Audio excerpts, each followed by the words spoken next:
friends and family. I just want to say a prayer for the family and for each one. Dear gracious, loving Father, Father God, I come before you and I thank you for this day that we come here to celebrate Anthony. We thank you for his life, Lord, and for what you did in him and through him. And I pray for each one here today that you would just continue to be with them, give them a peace that surpasses all human understanding, keep their heart and their mind in Christ, knowing that you're with them, Lord, that you'll never leave them nor forsake them. And we thank you for your promises and what you're going to do. We just give you thanks for this day that we can come here and celebrate. We give you all the glory and the honor. In Jesus' most precious name, amen. Amen.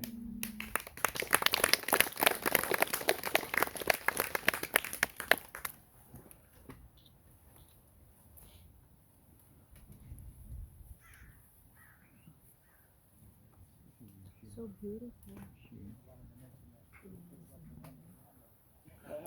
Hi everybody, my name is Shane Stelgis, and I've been a friend of Anthony's right around the time of Andy when we met him about third grade. And I guess I liked him ever since I met him. Contrary to the wonderful words that his sister said, he was a handful. He was a character, and he had a mouth on him. He was smart, and he knew how to poke your buttons. You know, he knew how to push your buttons. And I always liked that about Andy.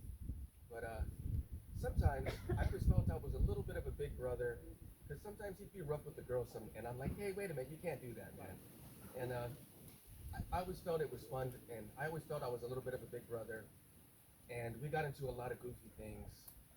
Anthony was cool. He liked skateboarding, BMX, music. He got me into music and fashion. Anthony was early into fashion as well. And Andy took a couple of my stories, but I spent a lot of time at the Ramos family. I was lucky enough to be a good enough friend for them to let me spend the night, probably way too much. And I don't know if he remembers, but I was the friend that always seemed to break things at other people's homes. And oftentimes Anthony had to take the rap for that.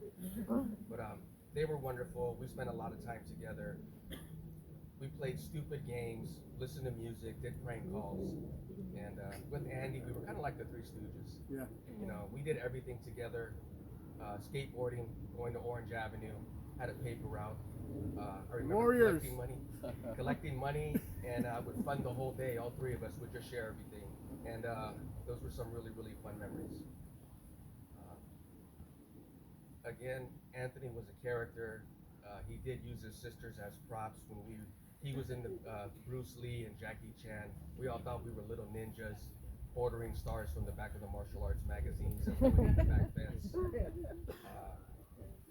Putting up ramps in the back of the backyard to skateboard and bicycle. The Ramos family was always pretty cool with that. They never really shut him down. He was creative, and it was cool that they let him be. Yeah, there's a lot of good stories and a lot of bad stories, but most of them are good. Anthony was a great friend. I'll tell one. They used to always go to the commissary and get food, and always have milk, always 2 gallons of milk. And the girls really didn't drink milk or cereal, and Anthony did, but not enough.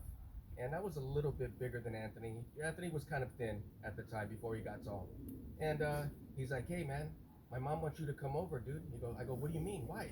She goes, she wants you to drink the milk. I go, what do you mean? She goes, yeah, dude, the milk's gonna go bad. She's mad at me. So she goes, tell your friend Shane, please drink the milk. I'm like, oh shoot. I'm like, okay. And I didn't have a problem because I always had tons of Ovaltine. So I would just smack that Ovaltine with that milk. And I'm a little, probably lactose now, so I'm not sure if that was vitamin D. But that's just some of the stories I have with Anthony and the family and being introduced to his mother's wonderful cooking. And I know I made his dad crazy again. I wasn't always on the fun list with his dad, and I'm sorry, thank you for letting that go. And I will say I'm glad I met Anthony and the Ramos family. He was very dear to me, and he'll always be in my heart. Thank you.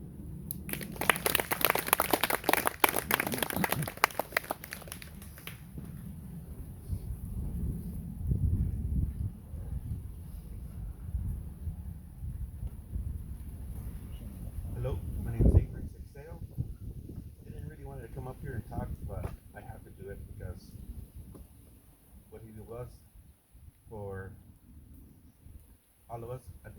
Isidro, and Greenbox. I met Anthony, Shane, Odds, all these cats, Carlos, Frankie, Patty, all you guys. I met you guys later in growing up. But when we met Anthony, my family met Anthony, it was like knowing each other for years since we were kids. My mom loved Anthony, my dad loved Anthony. My mom used to yell at Anthony or everybody, even Odds, Carlos, everybody. My mom used to yell at everybody like it was their own kid. And if there's any stories, there's a lot of stories in Greenbox in San Isidro, and everybody knows. And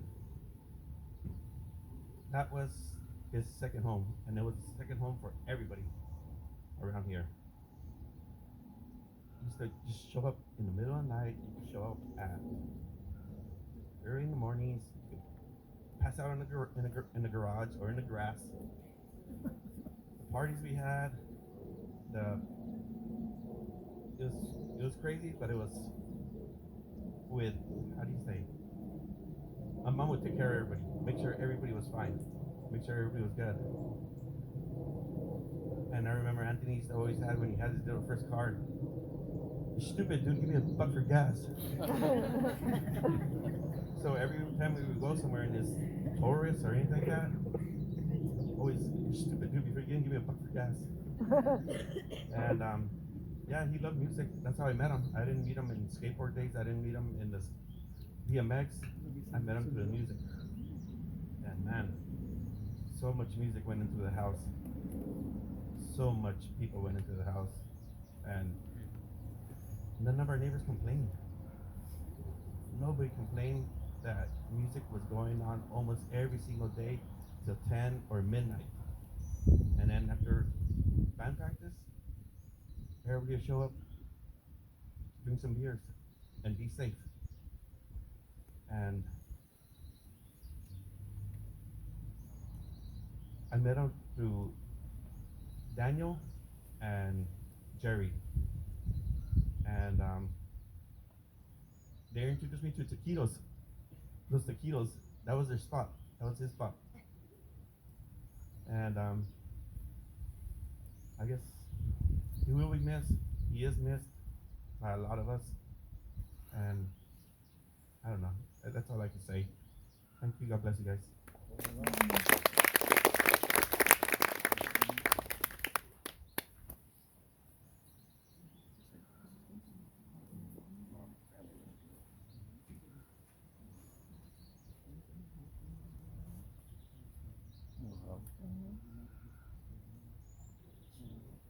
Hi, I'm Lizette. I went to junior high school with Anthony, and I met him during his Pretty in Pink era, his Ducky era. If you guys, I know you girls remember that. And we would just spend hours and hours talking on the phone about fashion. What was he going to wear the next day to school? How was he going to style his hair? I mean, it was just hours. He would spend hours at my home too. My parents really took him in. He ate all the Mexican food. Los taquitos was always our go-to. He actually taught me how to put the salsa and the sour cream and mix it, and I still do that to this day. We got into a lot of trouble, good trouble. There was no one like him, and you guys are all sharing the stories. I could relate with a lot of things you guys are saying. When he put his mind to something, he wanted to do it. There was no, we can't do it. It was always, we're gonna do it. Whether it was getting ourselves into big trouble or, we're just having a good time. Crushes where every week was a different girl he fell in love with. He's like, no, I don't like this one anymore. She did this. I'm like, Anthony. He's like, no, now I like this one. And then he'd go back to the other one from the week before. So we had a great relationship. One story I'll say, he was very meticulous and very clean and very perfect. So we were in TJ, probably 16 years old. He and I and Daniela, and we got left there. So we were begging for money on the corner because we didn't have a way back to this side of the border. And we're all getting quarters, what have you. We crossed the border, and Anthony lived on Palm Avenue, which was really far away from the border when you don't have a car. And we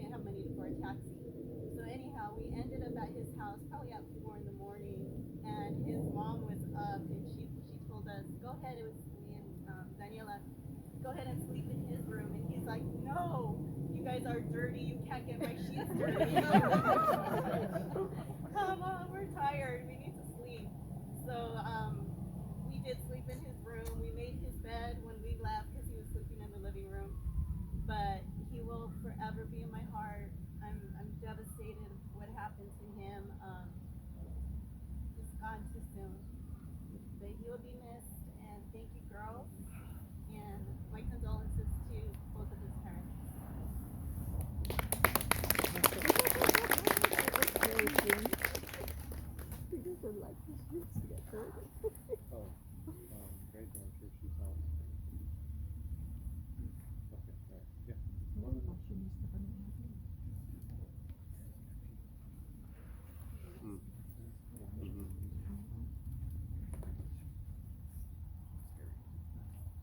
Good afternoon, everyone. My name is Anthony. Also, not also is my last name, but my last name is Arellano. And I don't want to make this about me. This is all about Anthony, but a lot of things that I experienced in my life, Anthony Ramos was there, so just bear with me while I try to give you all the lowdown on it, especially for the younger folks. I went to CCD, Catholic school, and I had like these friends that lived on Firethorn Street, and we grew up together. We went to elementary school together, and as I got older, I guess like maybe 12 or teenager, I would just be real, I would just be like a real kid, a real teenager. I would say like shit and fuck and stuff like that. And these kids didn't like that, and their parents told them to stop being my friend because I was a bad influence, So one day I show up thinking everything's cool, and they all literally just turned their backs on me. Of course that's hurtful. So I was thinking I didn't have any friends. And one day, this freaking, kids on BMX bikes, Mark, Shane, Anthony, Andy, they just roll up on Firethorn Street and they just start laying down all these freestyle tricks, man. Like, I remember Mark was like doing like hops on his front wheel. He had a GT Pro Perform with green mag wheels, and I thought these were like the coolest kids ever. And I had a BMX bike, a GT Mach 1, and they accepted me. Amen. Just the way I was. So it basically started from there. I was like, cool, man. I got new friends. These guys are like totally cool, And then like Ramos, like I would run into him. I'd just be cruising my bike around the block, and so would he, and we would just talk. And he was a little kid. I was a little kid. We were on BMX bikes, and we were talking, and then of course life happens, school happens, and I guess I lost touch with him for a couple of years, when he was doing all the stuff with y'all, making memories with y'all. And in the early 90s, I basically started a gun shop in El Cajon. And it was down the street from a used Levi's shop. And evidently Ramos worked there, and I think either he worked there a couple times before he stopped working there. And anyways, I would often go over there, ask him where he was, and also Carlos from B-Side Players worked there, so I would just hang out there and talk for a long time, and so one day I'm in my gun shop, and I hear on the radio that Kurt Cobain died. Of course, you all know who Kurt Cobain is, Nirvana. I was sad about it, but at the same time I was all like, fuck yeah, dude, fucking died at 27, you're gonna be a fucking legend now. And I wasn't wrong, because like every kid that's a musician, like as we all were, thinks like you want to go out like a legend, no one's ever gonna forget you. And how do you do that? Die young. Well, pretty much, because like when you're young, everyone old is like a joke, and you're young and cocky, as we all were, so anyways, my passion was music. So I was like, what am I doing here at this gun shop running a business when I should be out there making music, following my passion, like Kurt Cobain, like my friends, and so I got back into music. And I don't know how it happened, but I think I went to maybe Anthony Ramos' house. Go, hey, dude, remember me? Like, what you up to? It's like, I'm into music, you're into music. Like, let's do stuff, And he was in a band, Drip by Drown, at the time. And so, even though he was younger than me, and I got into music first, it wasn't that much of a difference, not much apart. But so basically, he took me under his wing. He would teach me stuff about the local scene because I didn't know about playing live. I did a couple house parties. And, I'd go to some of his gigs, I'd help roadie, give my feedback, and one time he took me to a recording studio, Studio West, where Drip by Drown was recording, their EP, their album. And so, I got to see how it was done being in a real recording studio, and I was thankful that he invited me there, and I tried to stay out of the way, just shutting the hell up while they did their thing. But it was really cool, and then, they recorded the band songs, and this thing I'll never forget is at the end of the night, basically Anthony Ramos just was messing around with this song he wrote called Thoughts with Friends. I don't know if you guys know that one. So basically he would play the song, and like anyone that was present in the recording studio was welcome to come and collab, and there was, then so they would record it, and Gijo, who also passed away a month before Ramos, he was there playing conga drum or bongos, and it was just beautiful to be a witness to that and be experienced to that. And I never, like, I was thankful that he allowed me to be part of his world and see what happened, But and we would hang out more often. He would always call me. I don't know if y'all know, but he can be pretty persistent. Even when you don't feel like talking, he can just blow up your phone. And this is real, okay? Like, I'm being real with you, because I don't want to be like, oh, he's a great guy, he's going to be missed. I mean, come on, that's standard bullshit everybody says when somebody passes away. So, forgive me if it sounds like I'm talking trash about him, because I'm not. It's out of love. Somebody's like, why are you trashing him? Like, dude, I'm just being real with you. This is like as if you were there, this is the story I'm telling you.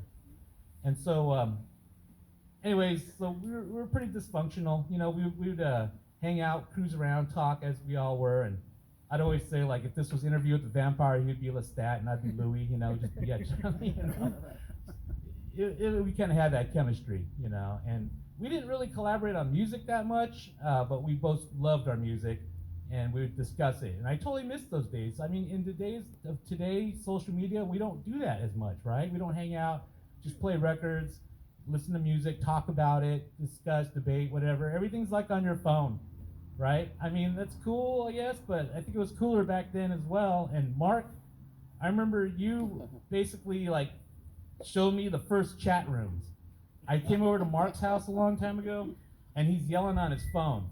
He's like, hey, what? And I'm like, dude, what the hell? He's like, what are you doing? He's like, I'm calling the time. Yeah. I'm like, what? He's like, yeah, if you yell loud enough, you can hear people on the other end. So you can hear their voices. So if you yell loud enough, like you go, hey, we're going to have a bonfire tonight. Come to Coronado or something. And they would show up. So that's just how it was. Life will find a way back then, But as far as like Ramos and I, like we would we'd do stuff like I'd let him borrow my drum machine, and he would show me the recordings he made with it. And I'm like, bro, this is all out of time. Like, don't you know how to program it? And you would just manually hit it. Like, no, this sounds more real, more human, more feel, right? And he wasn't wrong. Like later in life, I was like, if you want a drum machine to sound more real, you turn off time correction and you just go with it. So he was a visionary, as some folks said, and ahead of his time. And that kind of technique is used today. And and like towards the end, like I kind of lost touch with him. Life happens, and I would see him at the most random places. Like I'd be at a public library, and he'd just pop out of nowhere and say some wise shit, and take off. And it's like, oh, that was Ramos, Like I'd want to hang out with him more, but like, I don't know. I guess maybe that time was different back then when we were kids. Now that we're adults, But anyways, I just wanted to say all that stuff, and I'm gonna miss you, brother. And yeah, I knew him well enough where I can have a conversation with him in my head, and I know exactly what he's going to say, and we'd argue and butt heads and stuff, but we loved each other. I mean, I would write a song, and he'd get inspired, or he'd do something, and I would get inspired, and we valued each other's friendship, and I value everyone else's friendship, and my deepest condolences to the Ramos family, and yeah, he would let us come over and record on the family piano, and that was very nice of him. You know, he was always a part of my life. He used to always say, like, you meet all your real friends before you turn 25. And, you know, I think there's some truth to that. You know, but, anywho, thank you.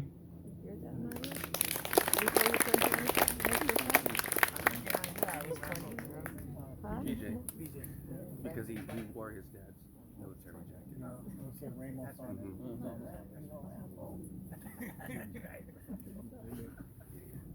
Funny though, another class. There's so many. I see some others come in.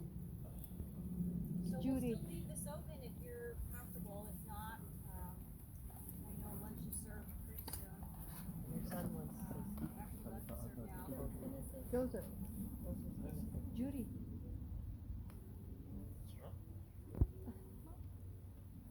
First things first. Shout out Uncle Ruben. Shout out Uncle Jeremy. Shout out Uncle Joe. I don't know who you are. Nah, Theo Noni was sick as fuck, man. He was a character. He was a character. He had a lot of attributes. He had a lot of, like, as of all of his friends have said before me, he was a very he was an individual. I lost for words. Can't really describe it, but shit, man, growing up, he just come to the house, Mabu Highway, pull it to the crib. I'm like fucking 8 years old, and he's like, hey, I got fucking 12 burgers from In-N-Out. Eat all of this shit. This dude wasn't even fucking born yet. She was still a baby. That guy wasn't even a fucking idea. And he'd just be like, yo, figure it out. Eat all of it. It's like, all right, dude, for sure. Totally. I had a lot of moments with him where he just pull up on some uncle shit. It's like, hey, Joe, get in the truck. We're going to go on a ride. I'm like, yo, where we going? He's like, don't worry about it. Don't trip. Now we're just booking it on the I-5. He's in the driver's seat talking about Rev 5, going in. Speeding. Literally speeding. Committing crimes. No, my man, he was a fucking cool guy, man. If you could put like swagger on a slider from like 0 to 100, right? Where's Jeremy? We're at like $150. We're at $150. Very charismatic. He knew his way with words. He knew his way with people. And this is all on the basis of a lot of stories that my Uncle Ruben would tell me, a lot of stories that my mom would tell me, a lot of stories that my Aunt Christina would tell me, a lot of stories that my dad would tell me. He was fucking just, like I said before, he was an individual. And then touching on music, very talented, like ahead of his fucking time, dude, especially for that era. It's crazy. It's insane. Dude could just pick something up and then figure it out and have the fucking theory in his head like it's baked in like a recipe. But just naturally. And that being my uncle, man, shit, that's a cool ass fucking uncle, dude. And skateboarding too. He gave me my first skateboard I ever fucking had. Put me on a skateboard. And I got my mom showing me these pictures where he has a ramp set up right in front of Lolo's house. Just skating into the street, going downhill. And I was like, dude, if I ever try to do that, Lolo will probably fucking come outside and slap the shit out of me. That's crazy. That's literally crazy. He was able to pull out more dumb shit than I was. And we grew up in the same fucking house. They grew up in their time, and I grew up in my time in that same fucking house. Yeah, shit, man. Yeah, we're kind of just talking. I appreciate the words that all y'all, came to share. Appreciate everyone for coming out here. Thank you.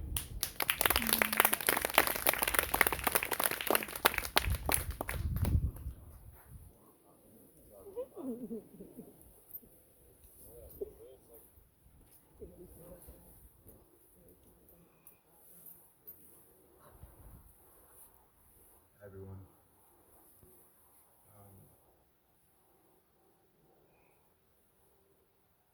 I came. I met Anthony later on.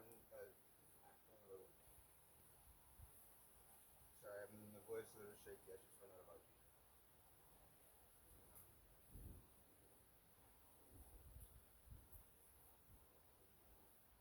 Okay, let me start with.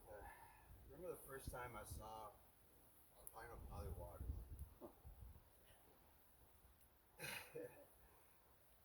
It was in Soma, the big stage.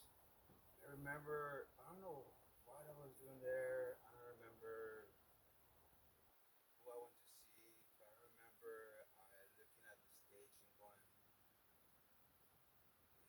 Chihuahua, estos chinos están todo bonitos los cabrones. They're beautiful. You know, Daniel, todo bonito. Then el Anthony, his hair, acá. El Carlos con el pelo. You know, that's so looking guy up there. You know, it's like, and they had a crowd, and I was like, I don't think I was barely starting, you know, getting involved in music. I didn't come to the States till '87, so that's why it was later on when I met Anthony. The way that I used to play with Anthony. I was a guitar player for Drip I Drown. We were working at Buttonfly in La Mesa, and that one day we worked together, and I had my guitar, and we weren't playing together or anything like that. And he had some lyrics, and he showed me the lyrics, and and came up with this riff, and both of us kind of were surprised, and kind of went like, form a band, you know? It's like, that was pretty good. And Aaron, invited Aaron, and I don't know how we got a hold of Gijo. I can't remember. I'm kicking myself right now because I'm like, how the heck how did we find Gijo? I can't remember. I think it was me, I believe, but I'm not sure. I love Anthony, man. I tried reaching out to him so many times. He wouldn't let me. We had great times in Mexico and Tijuana, here.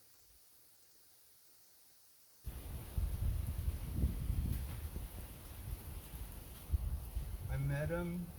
I started hanging around with him right after my uncle passed away. The one Jimmy Fernandez, he's from Chula Vista. He's the one who not got me because my family was separated from the rest of the family, and when I met him, I was a teenager. I was probably 12, and I idolized him, right? And he played in a band to Europe. They became big, the God Machine, they became famous. Even bass player for Tool has spoken about Jimmy, Jimmy, my uncle.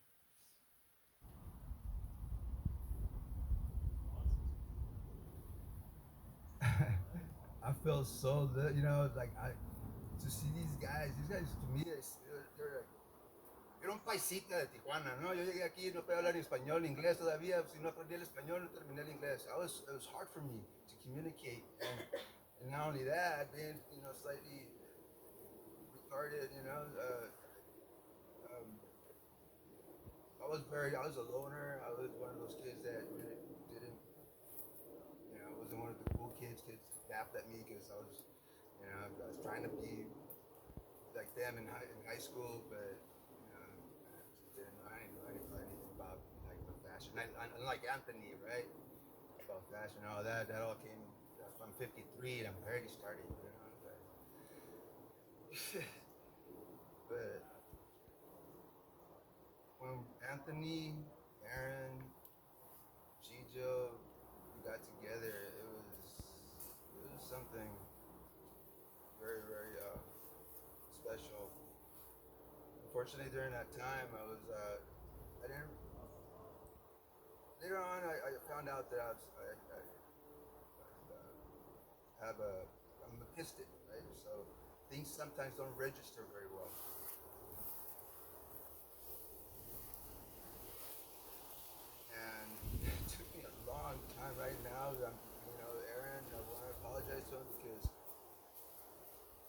finally it sank in where what happened, and the whole time I didn't believe it. You know, we're supposed to tour with POD, and it's just because of not registering, it never until last time I seen them, that's the day they really started like digging in me, because he told me about it, and I apologize. It's just I was trying to put in like the wait for that. I have a kid in my already one kid on the way. I was afraid. I was always afraid. You know, I was afraid. But when I met Anthony, I don't know if it was because we just spent a lot of time, together, a lot of time together, a lot of time. When we were butterflies, I mean, he was over at my place. I would go to Senor Ramos' place. I don't know if they remember me. I don't think so, but I was there. I met him. I remember, all the gear that Don Ramos had. Pretty cool. I was like, oh, that's where he gets all this, Anthony knowledge of it. But I miss him. I've been missing him for a while. I still know all the songs. They're inside. They're part of me. They're always gonna be part of me.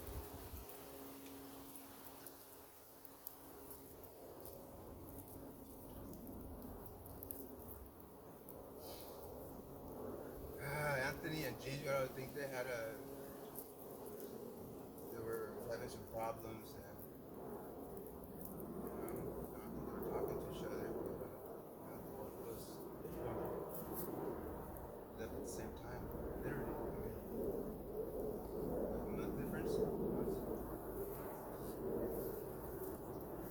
But yeah, I mean, I got to hang out with the cool kids, which was the Greenbox.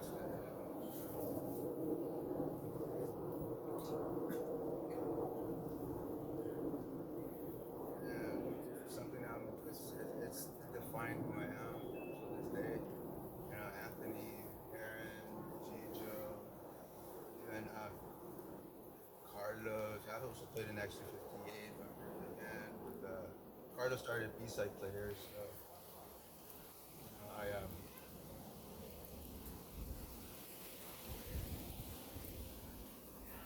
yeah. I still dream that, thinking like once we get all my hair's all white, I'm gonna call these guys. I'm like, hey, let's get together, man. Just think about these songs and let's do it because I still know them, So it's like, but that's why I try to reach out to Anthony a couple of times. Sometimes